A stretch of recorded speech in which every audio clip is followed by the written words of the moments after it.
Everyone, good morning. और आज जानेंगे यूपी एपीओ के हिंदी सब्जेक्ट का टोटल सिलेबस। क्योंकि हिंदी केवल मेंस में आता है, प्री में नहीं आएगा। लेकिन इसमें क्या क्या आएगा ये थोड़ा सा डिटेल में समझेंगे।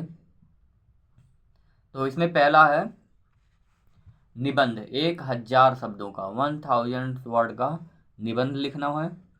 उसके बाद दूसरा है एक गद्यांश, यानी कि कोई पैसेज होगा और उसका भावार्थ लिखना होगा संक्षेप में।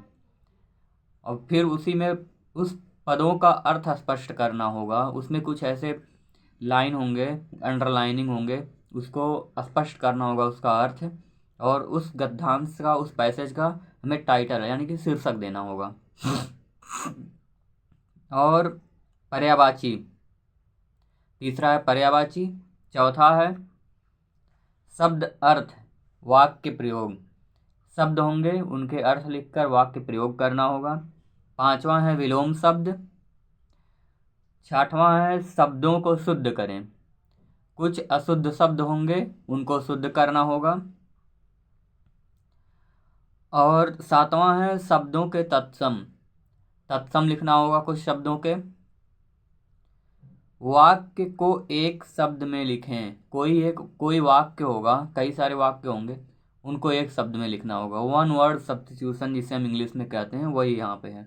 9वां है वाक्यों को शुद्ध करना। इसके पहले शब्दों को शुद्ध करने के लिए था, अब वाक्यों को शुद्ध करने के लिए। 10वां है मुहावरों का अर्थ स्पष्ट करते हुए उनका वाक्य प्रयोग करना। कुछ मुहावरा होगा, उन मुहावरों को अर्थ लिखना होगा, उन सब का अर्थ लिख के उसको वाक्य प्रयोग करना होगा उन सब का। फिर उसके बाद 11वां है किसी विषय पर विचार लिखना होगा। कोई विषय दिया गया होगा, उस पर अपने विचार प्रस्तुत करने होंगे। 12वां है पत्र लेखन।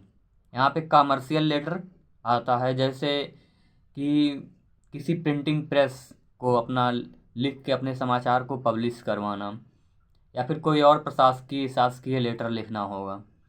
तो ये रहे हिंदी के जो सिलेबस है, ये यूपी एपीओ में आता है। इतना हमें हिंदी में पढ़ना होता है। 10th स्टैंडर्ड का बेसिकली है, इसलिए कोई भी एक अच्छी सी बुक लेके पढ़ा जा सकता है।